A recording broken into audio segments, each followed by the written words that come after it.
Hello, YouTube fam. How y'all doing? It's your Uncle Tim's. Uncle Tim's. This Uncle Tim Rants and Reviews, fam. I'm sitting there thinking to myself, I'm trying to figure what the name of the channel is, fam. First of all, I want to say thank you for watching. Thank you for all the love, Timsters. Thank you for the positive energy that you bring to this channel. Thank you for joining this community. Thank you for being you. Fam, I want to know, why do they get their toys, their action figures overseas before we get them? I thought the U.S. was the biggest market. We have the biggest disposable income out there. You know, whereas we just buy and buy because everything here is so big. In the United States, it's go big or go home. And here, we buy a lot of stuff that, you know, sometimes that we don't need. And this is why I'm trying to figure out why the market is not supporting that. Why do Marvel Legends, G.I. Joe Classified, why do those figures, even Power Rangers, why do those figures come out, Star Wars Black Series, come out first overseas before they come here first? Why are we the last to get the figures? You know, why? I am so confused with that. That makes no sense. You know, considering that, you know, I just don't get it. And if pre-orders are ordered, they are shipped overseas first. Those come first to those people. And I noticed that. I was like, damn, I had a pre-order at one point for Storm Shadow Spirit and that Cobra Officer. Fam, they never came. I canceled the order. I started noticing that my friends overseas, you know, that I'm in a part of groups with, you know, on Facebook, I started noticing that they were getting their stuff, how they were getting a lot of things that, you know, that I had ordered at one point in time. I look at it like this, you know, I was getting upset. I was getting angry because I figured it wasn't fair. I figured, how is it possible? And I figured we all should get our stuff at the same time. That makes no sense to me. I have no ill will towards anybody in another country. You know, I just got upset because I'm like, damn, I ordered mine the same time you did and yours came first. You think here, where they get, where the most of their products are sold, you know, I thought at first at one point it probably been like Asia and all of that stuff. But man, due to the money situation, a lot of their stuff is sold here in the United States. You know, and I know y'all like, but Hasbro is a U.S. company along with Mattel and everybody else. I get it, fam. I think a lot of y'all don't get it. A lot of the stuff is made overseas. And just because it's a U.S. company don't mean anything. You know, you get a lot of knockoff toys. Why? Because the same company that's making these toys are selling these toys in different packaging and shipping them out. Fam, I noticed people who had this stuff, but they were knockoffs. And I said, how do you know it's a knockoff? He said, well, you know, certain things are missing. You know, fam. You know, I'm starting to realize that, you know, our dollars don't matter. You know, what we talking about really don't matter. And, you know, I noticed that a while back. This is why I slowed down the shopping. This is why I slowed down a lot of stuff, fam. Because I looked at it like this. Why am I supporting people who don't support me?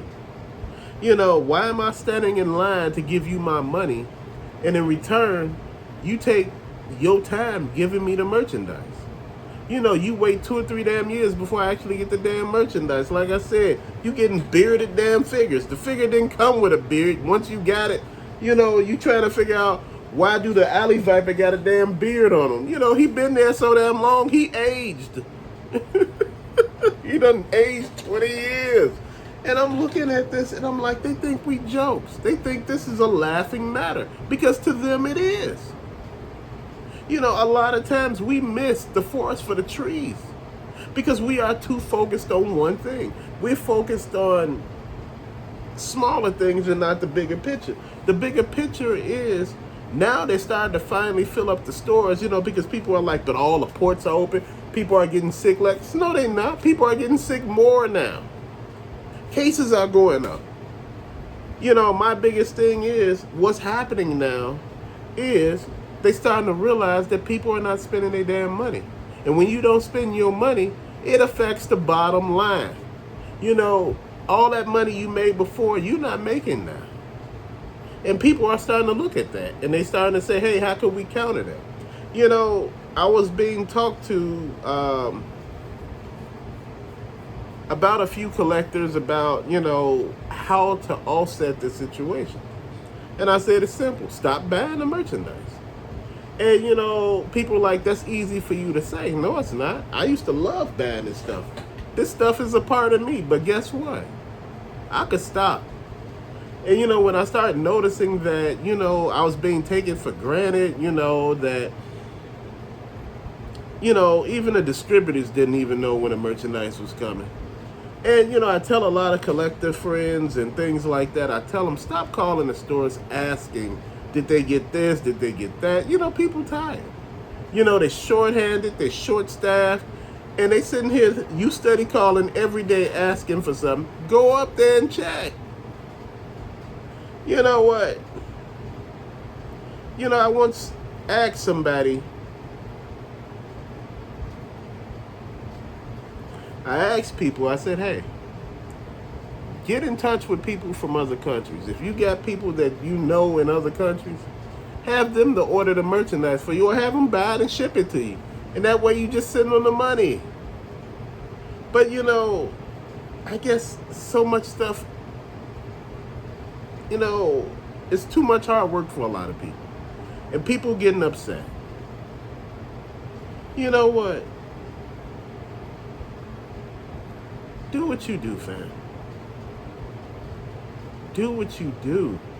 A lot of you all have stopped. And that's a big thing.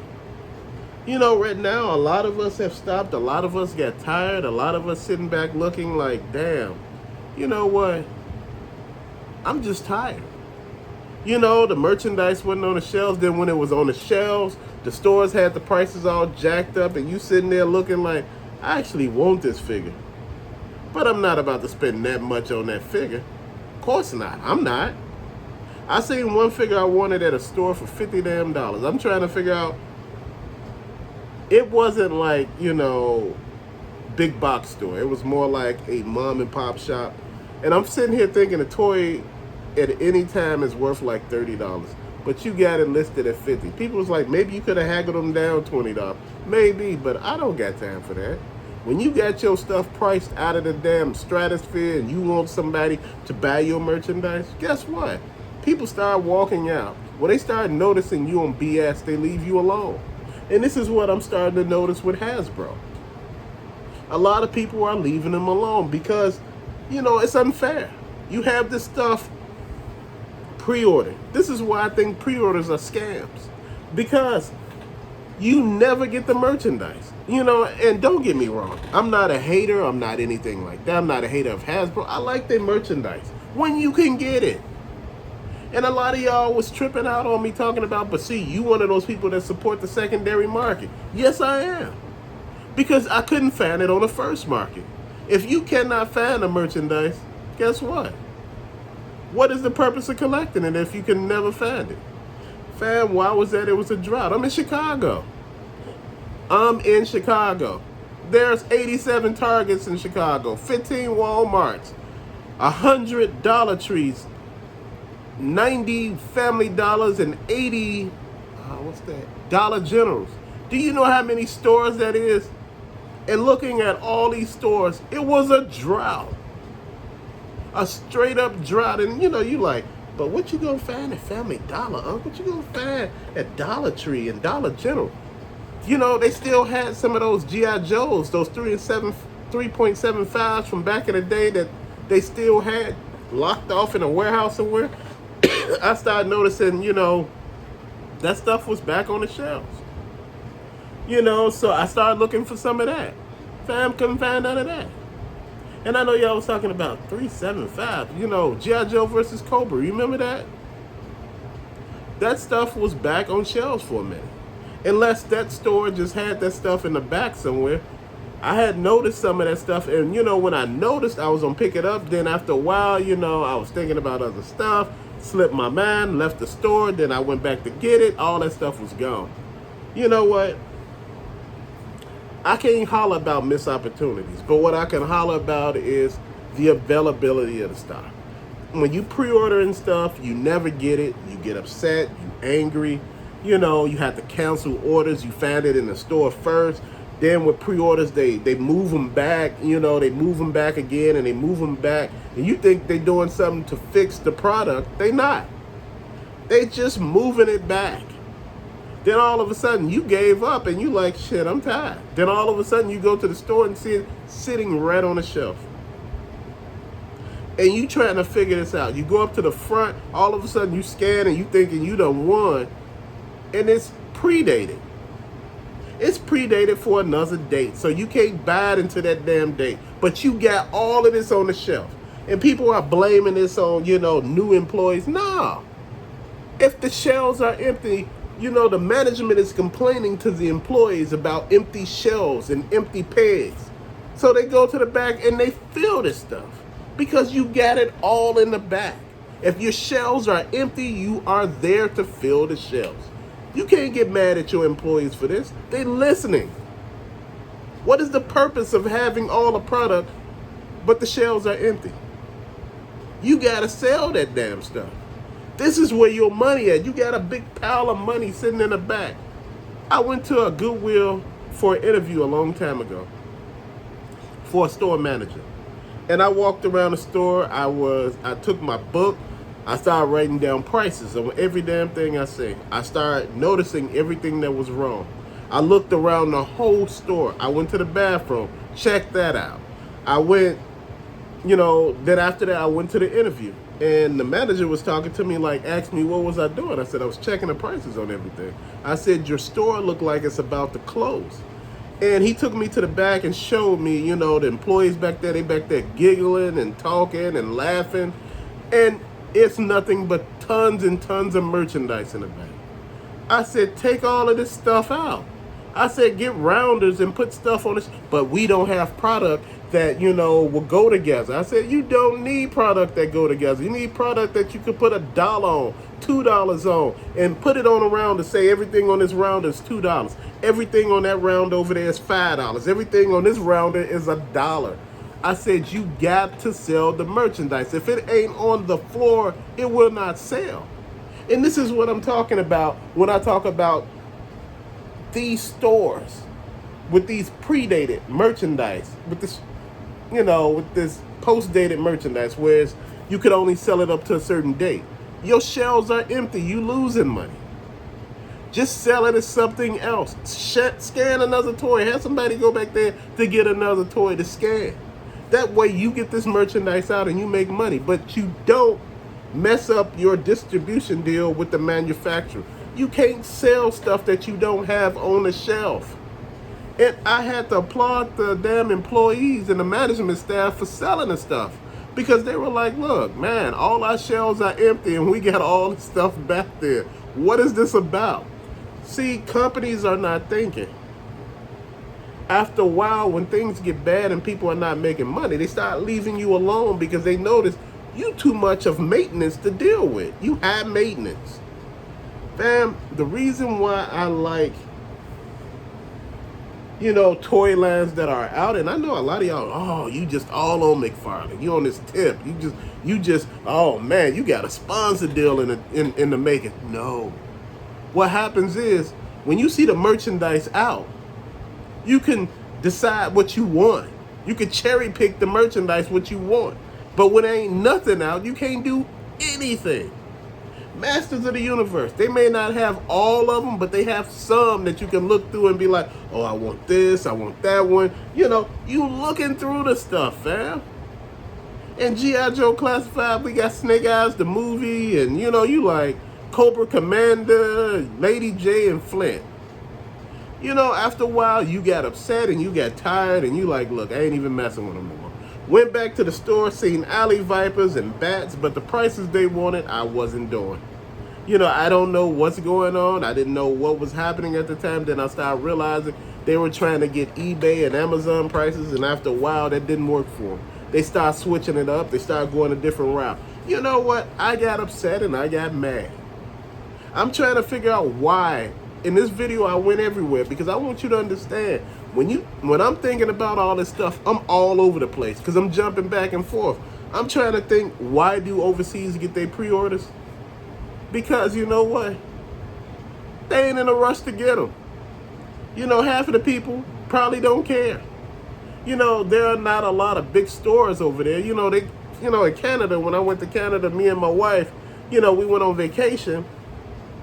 And I started noticing that at Toys R Us, the prices were out of this world. I would have picked up a lot of stuff from Toys R Us. But the damn toys were $30 a piece. I'm like, oh, but we got this sale going on. And I was doing the math on the sale because my wife did the math on the sale. And she said, it'll be this price. And I'm sitting here like, but the taxes here is crazy. So you telling me I'm not winning any. I could find them all here. I found a lot of stuff there, but it was too overpriced, so I couldn't buy any damn thing. It's just, why would you buy something that you know is so overpriced? Then, going into the other lit places, it was just nuts. But I can see why they get their merchandise first. I can see why a lot of places get a lot of stuff first. I can see why. Here we got so many locations that sell stuff and do stuff. Overseas, I don't know how many. In London, I don't know how many toy stores or, big box stores there are. I haven't been to places like London and England, I know London and England in the same damn place, I know. But, I haven't been over to places like that. And I don't understand how their situation works. But I was thinking, shouldn't we get ours first? It just would make so much sense. You have so many pre-orders here. That merchandise should have been damn near out. I mean, you should have been funneling it out. Fast as you getting that money and you got the stuff, you should have been buy. You should have been popping them orders so damn quick, because as fast as people get their merchandise, fast as they want to buy something else from you. But if they can't buy the first damn thing from you, after a while they don't want to buy nothing from you. Because they tired. Because they realize you are joking with them. You jerking their chain. You're not being serious. And a lot of time, Hasbro is really, really not thinking about the customer. I don't get it. I don't know what's going on with the marketing strategy or the internal structure, the hierarchy. I don't understand who's in charge, because if I was in charge, I would shut all this shit down and redo it, restructure, put new people in, get people who know what they're doing in. I don't need fake apologies from people. I need real situations going on, people who understand what is happening. And right now, I think a lot of people have lost, motivation to deal with Hasbro and a lot of these damn companies, because a lot of them are playing. But fam, thank you for watching. Till later, peace out.